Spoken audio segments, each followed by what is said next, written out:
Bonjour à tous et à tous.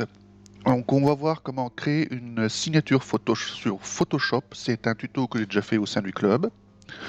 Donc pour commencer, on va aller dans Fichier, Nouveau. Et on va choisir une taille ici de 1000 par 500. Donc 1000 par 500. On va mettre 300 pixels pouces, même si pour moi ça change pas grand chose. Et une fois qu'on a fait ça, 1000 pas 100. Voilà, 1000 par 500. Une fois qu'on a fait ça, on va valider. On va faire OK. Donc voilà, là c'est notre espace sur lequel on va faire notre signature. Il faut savoir une chose, c'est qu'une signature en réalité, elle va du noir au blanc. Blanc, ce que vous voyez là, c'est totalement transparent. Noir, c'est la partie totalement opaque. Et tout ce qui sera, si vous faites du gris, eh bien, elle sera partiellement transparente. Et il faut savoir que si jamais vous mettez de la couleur, eh bien, lorsque vous allez transformer ça en signature, ça va se transformer en niveau de gris. Donc pour être sûr qu'on est bien en noir, il suffit de regarder ici, là, le R, le V et le B. 0, 0, 0, ça veut dire qu'on est en noir. A contrario, si on met 255, 255, 255, on est en blanc pur. Bon, moi je veux du noir, donc je laisse en noir. Donc, on va utiliser différents outils, comme par exemple, on va d'abord commencer par l'outil texte. Donc, l'outil texte, s'il veut bien se démarrer. Voilà. Donc, une première chose à vérifier, la couleur de l'outil texte, parce que là, il est blanc. Donc, blanc sur blanc, ça ne se verra pas. Donc, du coup, je vais ici et je vais lui dire R0, V0, je dis V0, et bleu 0. Je veux pas de rouge, je veux pas de vert, je veux pas de bleu. Et donc dans ce cas-là, j'ai du noir. Donc ce que je vais faire, c'est que je clique à un endroit, ici, et je tape ma signature. Mettons, je tape signature. Voilà. Je peux ici changer ma police de caractère. La police, c'est la police qu'on souhaite, que l'on veut. Donc, allez, n'importe quoi, on va mettre...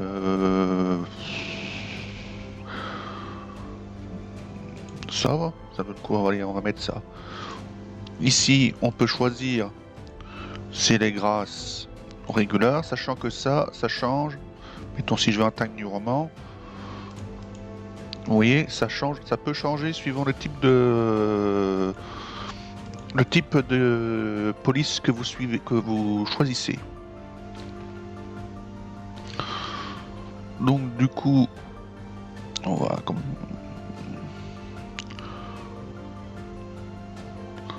et on va mettre Lucida calligraphie, tiens, voilà. On peut donc créer, donc à côté, c'est la taille. Donc vous voyez, si j'augmente la taille, 8 points, c'est exactement comme dans Word. Donc je peux le faire comme ça, mais je peux le rajouter aussi, là pour 200 c'est trop, mais je peux le rajouter manuellement comme je veux. Mettons que je veux 30, voilà. À côté, on s'en fiche un peu. Là, c'est comment la signature va... C'est la même chose que les justifications sous Word. Donc ça, on l'a vu tout à l'heure, c'est la couleur. Et là, c'est là où vous allez choisir votre style de texte. Donc vous pouvez le faire en forme d'arc, avec plus ou moins d'inflexion. Vous voyez, si je fais moins d'inflexion, voilà. Plus d'inflexion, voilà. Des formations horizontales. Donc d'un côté ou de l'autre. Ça peut donner un effet de mouvement. Et la déformation verticale, voilà, ça donne bon, je préfère. Donc, c'est possible. Il peut être donc oui, j'ai été trop vite.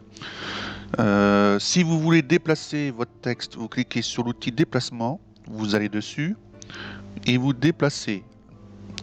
Si vous voulez retourner dans votre texte, vous reprenez l'outil texte et vous cliquez dans votre texte, pas à côté, parce qu'à côté vous allez faire un autre texte. Si vous sélectionnez tout, vous pouvez rechanger la taille de la signature et vous revenez en fait dans les différents paramètres. Vous pouvez tout à fait rajouter, vous validez ici, valider toutes les modifications en cours une fois que c'est bon, ou cliquez sur un autre outil, ça le fait automatiquement. Et mettons, je veux rajouter un autre texte là, voilà, je rajoute là.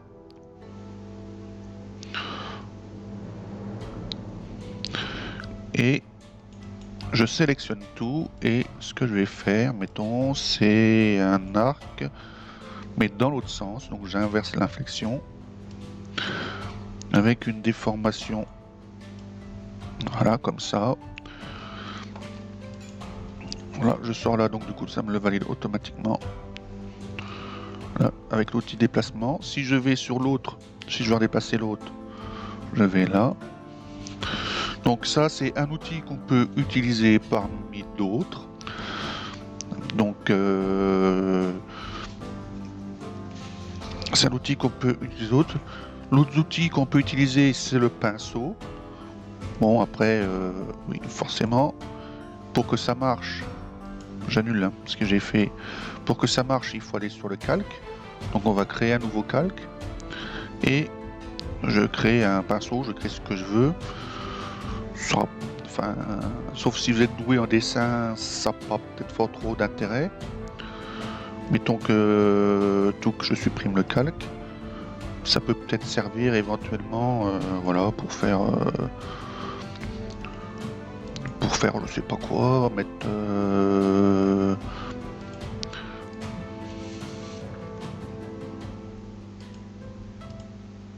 voilà. Si vous trouvez une forme qui est sympa de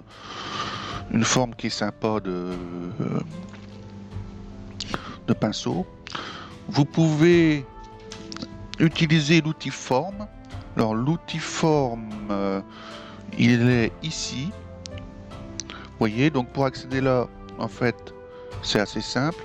Je fais un clic droit sur l'outil. Vous voyez, si je fais un clic droit, et je peux accéder où je veux.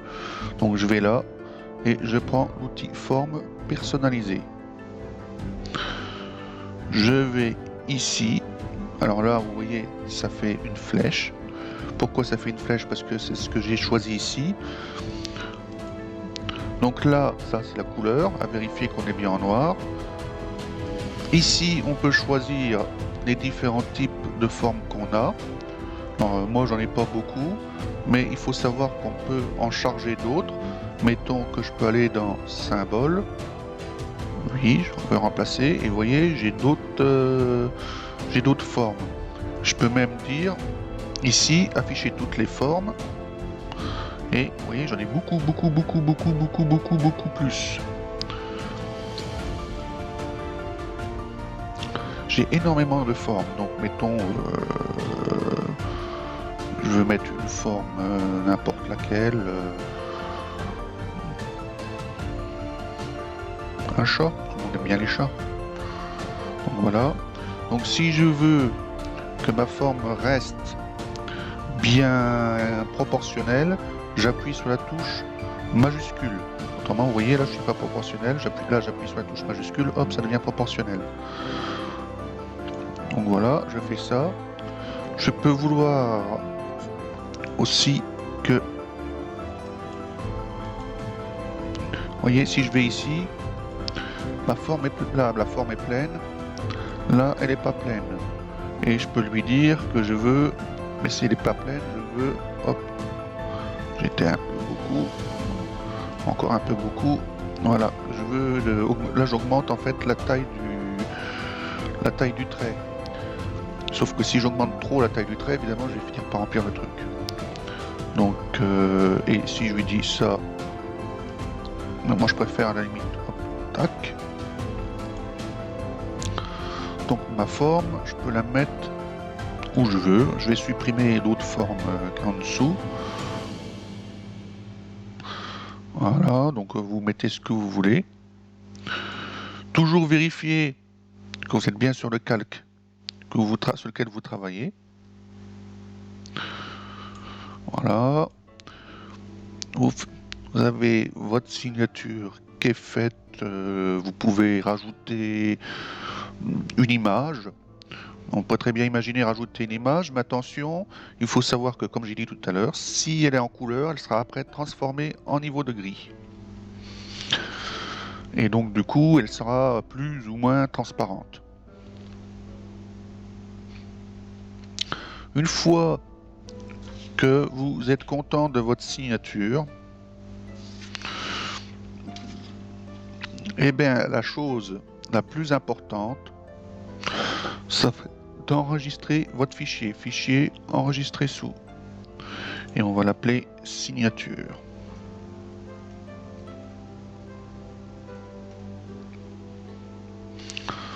Donc là, on fait OK. Et on a enregistré l'image. On l'a enregistré au format PSD. C'est-à-dire que si jamais, pour une raison ou pour une autre, on perd notre signature par la suite, ben, il suffira de rouvrir le fichier PSD et refaire ce qui va suivre là maintenant. Donc ce qui va suivre maintenant, c'est pas compliqué. On va aller dans édition, calque, pardon, et on va dans aplatir l'image. Donc en réalité, quand on aplatit l'image, les différents calques là vont se retrouver tous sur le calque arrière-plan et il n'y aura plus différents calques. C'est pour ça qu'il faut faire la sauvegarde avant d'aplatir l'image. Parce qu'une fois que ça sera aplati, en fait, vous n'aurez plus accès à votre signature. Vous ne pourrez plus la modifier. Par exemple, j'aurais pu marquer ce miniature pomme 2020. Et puis l'année prochaine, j'aurais été embêté pour la modifier si je n'avais pas sauvegardé au format PSD. Donc là, vous voyez, quand on regarde ici, on n'a plus qu'un seul calque.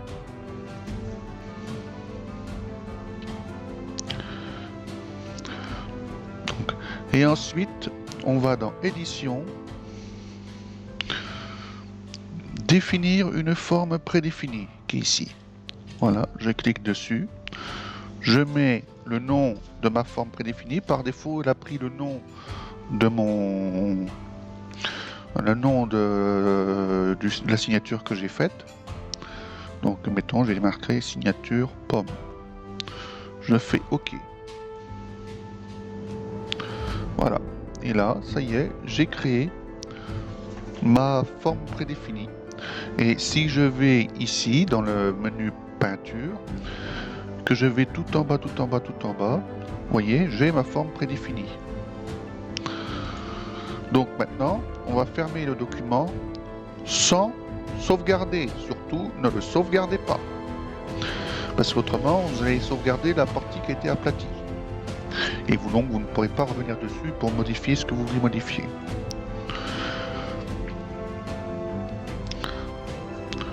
Donc voilà, donc si je rouvre un fichier récent, mettons celui-là,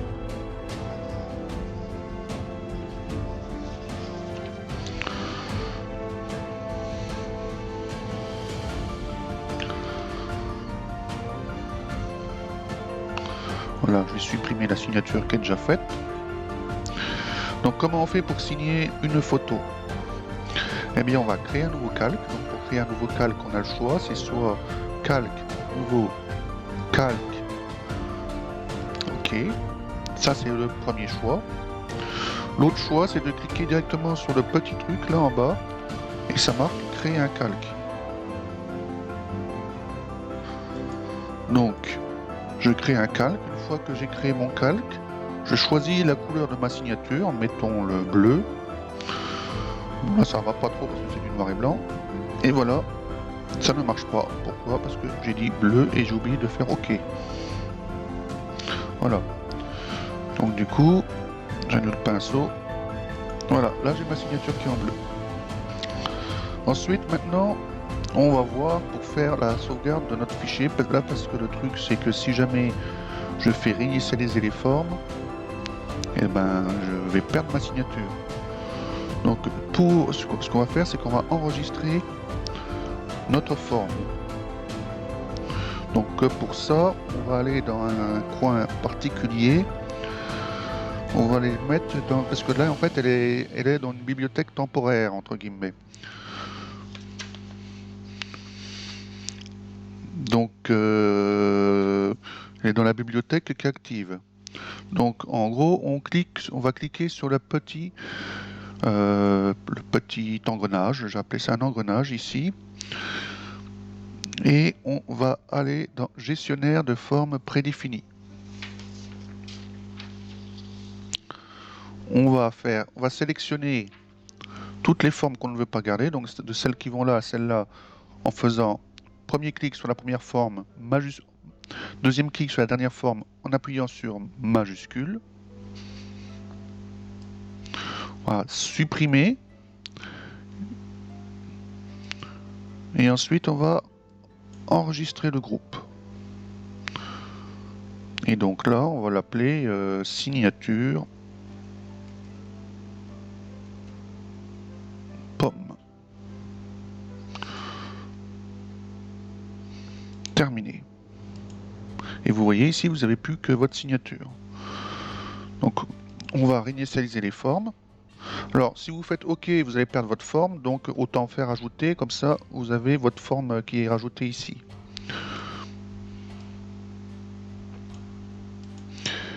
Et donc du coup, vous pouvez... Et si jamais vous perdez votre forme, il suffit de faire outil charge. Mettons que je vais... Est-ce que je vais faire réinitialiser les formes, je vais faire OK. Non. Donc là, j'ai perdu ma forme personnalisée. Donc du coup, il suffit que je fasse charger les formes, signature pomme, ABR. Je choisis la signature pomme ABR et elle est revenue automatiquement ici. Donc il faut savoir que ce fichier ABR est valable pour n'importe quel Photoshop. Donc si vous prenez votre ABR et que vous allez sur un autre Photoshop, mettons au club, vous pouvez l'importer pour pouvoir signer vos propres photos. Voilà, c'est terminé. J'espère que le cours vous a plu. Au revoir.